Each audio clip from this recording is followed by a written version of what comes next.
2024 এর আগের যে ডিএ মামলাটি অনুষ্ঠিত হয়েছিল তার পরবর্তী 4 মাস পর আগামী 15ই জুলাই 2024 আবার মামলাটা উঠতে চলেছে।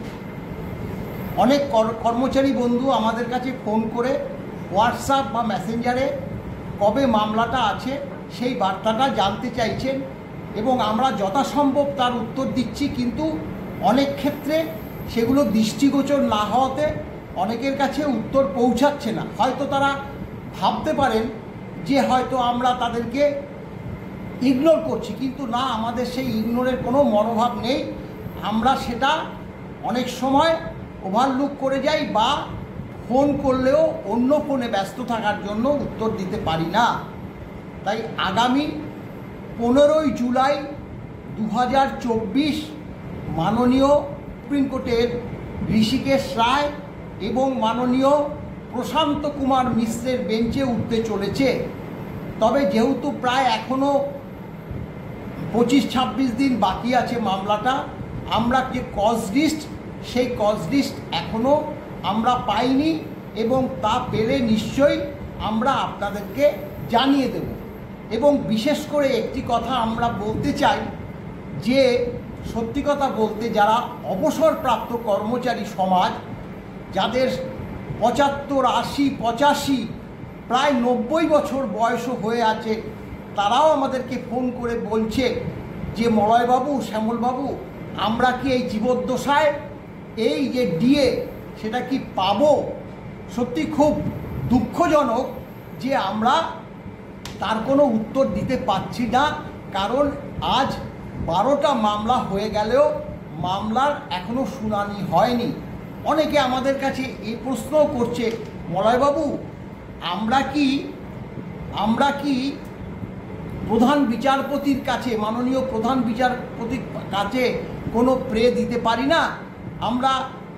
তখন আমরা তাদেরকে বলেছি, দেখুন, নিশ্চয়ই এই মামলা তো শুধু আমাদের কনফেডারেশন অফ স্টেট গভর্নমেন্ট এমপ্লয়িজের মামলা নয়, এই মামলা সার্বিকভাবে মামলা। নিশ্চয়ই পারেন আপনারা সম্মানিতভাবে এবং সম্মানজনকভাবে নিশ্চয়ই কোনো বার্তা সেখানে প্রেরিত করতে পারেন।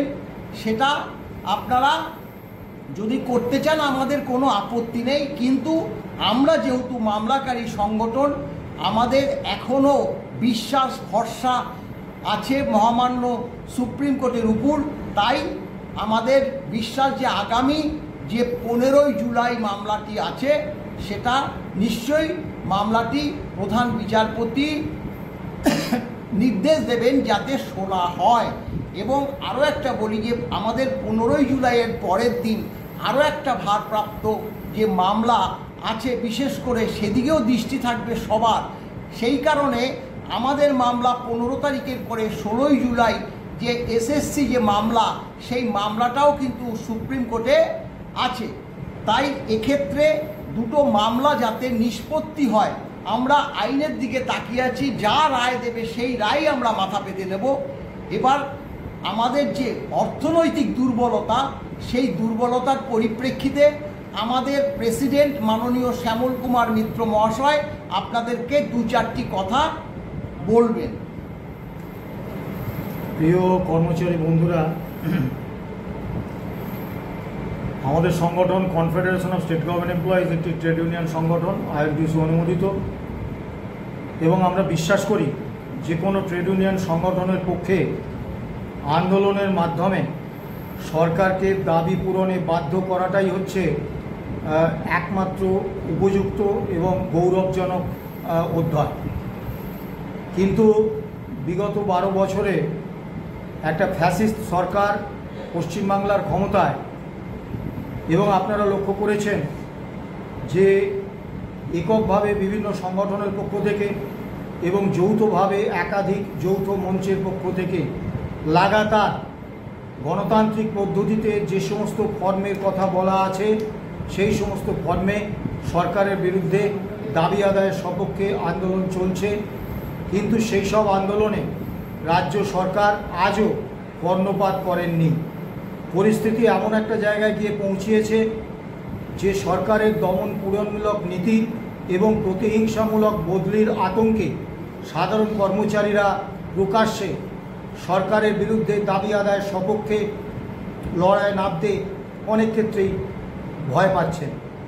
আমরা 2016 সালে যে মামলা স্যাটে করেছিলাম, confederation of state government employees and others versus state of West Bengal, সেটি বর্তমানে মহামান্য সুপ্রিম কোর্টে বিচারাধীন।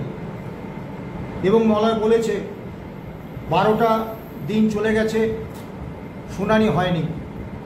আমরা নিজেরাই উদ্বিগ্ন, সাধারণ কর্মচারী, পেনশনার, তাদের মধ্যে উদ্বেগ, আতঙ্ক এবং একটা হতাশা আসা অত্যন্ত স্বাভাবিক। কিন্তু আমরা দুটো কথা অত্যন্ত স্পষ্টভাবে বলতে চাই। এই মামলাটি একটি ঐতিহাসিক মামলা এবং মামলাটির গুরুত্ব অপরিসীম।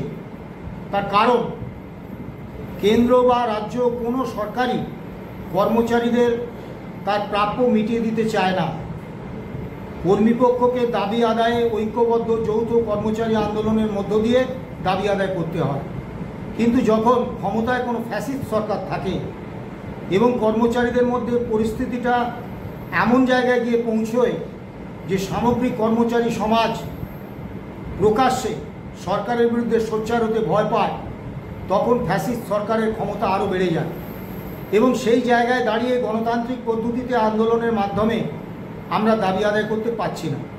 কেন্দ্রীয় কর্মীরা এবং অন্যান্য রাজ্যের কর্মীরা আজকে 50% ডিএ পাচ্ছেন, আমাদের 14% মহার্ঘ ভাতা, তাও বকেয়া বাদে। এবং আগামী জুলাইতে কেন্দ্রীয় এবং অন্য রাজ্য সরকারি কর্মচারীরা অন্তত 4 থেকে 5% মহার্ঘ ভাতা পাবেন, অর্থাৎ বকেয়া সেই থেকে যাবে 40%। এই রকম পরিস্থিতিতে এই মামলার অপরিসীম গুরুত্ব, কারণ মামলাটায় মহামান্য সুপ্রিম কোর্ট থেকে জয় আদায় করে আনতে পারলে সরকার পক্ষের কাছে একটা আইনি বাধ্যবাধকতা তৈরি হবে মহার্ঘ ভাতা দেওয়ার, এবং কর্মীপক্ষে জয় হবে। শুধু তাই নয়, যেসব রাজ্য সরকার এবং কেন্দ্র সরকার পাঁচিলের ওপরে দাঁড়িয়ে দেখছেন যে এই মামলায় যদি কর্মীপক্ষ হেরে যায় তাহলে তারাও আগামী দিনে তাদের কর্মচারীদের ডিএ দেওয়ার অধিকারটাকে কেড়ে নেবেন, তারাও তাকিয়ে আছেন। কাজেই সমগ্র ভারতবর্ষে সমস্ত কর্মচারীদের কাছে এই মামলার গুরুত্ব অপরিসীম। এবং এই মামলা চালাতে গত 2016 সাল থেকে আজ পর্যন্ত দীর্ঘ সময় বিপুল ব্যয় হয়েছে। এবং আপনারা সাধারণ কর্মচারীরা, অবসরপ্রাপ্ত কর্মচারীরা দুহাত তুলে আপনাদের সাধ্যমতো আমাদের অনুদান পাঠিয়েছেন, সেই অর্থেই আমরা মামলা চালিয়েছি। কিন্তু আপনারা জানেন 12 দিন কোনো শুনানি হয়নি ঠিকই, কিন্তু 12 দিনে আমাদের সুপ্রিম কোর্টে আমাদের আইনজীবীদের খরচ, থাকার খরচ, যাতায়াত খরচ, আদালতের অন্যান্য আনুষঙ্গিক খরচ সমস্ত কিছু করতে হয়েছে। এবং আগামী 15ই জুলাই যে মামলাটা হতে যাচ্ছে, যে শুনানি হতে যাচ্ছে, সেই শুনানির জন্য সামান্যতম অর্থ আমাদের ব্যাংক অ্যাকাউন্টে পড়ে নেই। পরিস্থিতি যা, আপনাদের সাহায্যের উপর আমরা তাকিয়ে আছি। বারবার, বিশেষত একজন অবসরপ্রাপ্ত কর্মচারী, বয়স্ক কর্মচারী যিনি দীর্ঘদিন আগে অবসর নিয়েছেন, তার পক্ষে দিনের পর দিন এই মামলার জন্য অর্থ জুগিয়ে যাওয়া আর্থিকভাবেও যথেষ্ট কষ্টের। আমরা এটা বুঝি, তবুও আমাদের হাতে কোনো উপায় নেই। কারণ সরকার পক্ষ চাইছেন মামলাটাকে যেন তেন প্রকারেণ দীর্ঘায়িত করে এমন একটা পরিস্থিতির সৃষ্টি করা যাতে আমাদের সংগঠন এই মামলা থেকে সরে দাঁড়াতে বাধ্য হয় এবং সরকার একতরফা রায় নিয়ে আসতে পারেন। আমরা আপ্রাণ চেষ্টা করছি এবং আপনাদেরকে আমরা বারবার বলেছি আমরা শেষ পর্যন্ত দেখব। সেই প্রতিশ্রুতি আজও আমরা দিচ্ছি, কিন্তু অর্থ না থাকলে এই প্রতিশ্রুতি ফাঁকা আওয়াজে পরিণত হয়ে যাবে। আপনারা বারবার যেভাবে সাহায্য করেছেন, আপনাদের কাছে আবেদন করব যে আবারও আগামী 15ই জুলাই মামলাটা যাতে আমরা সুষ্ঠুভাবে আর্থিক দায়টা বহন করতে পারি, তার জন্য আমাদের ব্যাংক অ্যাকাউন্টে টাকা পাঠাবেন। এবং আপনারা ইতিপূর্বেও পাঠিয়েছেন। আর একটা কথা এতদিন আমি বা মলয় কখনো বলিনি, আজকে নিতান্ত বাধ্য হয়েই বলছি। বড় বড় যে সমস্ত সংগঠন রয়েছে, কর্মী সংখ্যা, আর্থিক সামর্থ্য, তার বিচারে যারা সত্যিই বড়, তারা দয়া করে এগিয়ে আসুন এবং এই মামলায় পাশে এসে দাঁড়ান। মামলা আমরা করেছি, মামলার নাম confederation of state government employees and others versus state of West Bengal. কিন্তু মামলাটা আমাদের ব্যক্তিগত সম্পত্তি নয়, মামলাটা সাধারণ কর্মচারীদের, শিক্ষক, শিক্ষাকর্মী, পুরসভা, বোর্ড, পঞ্চায়েত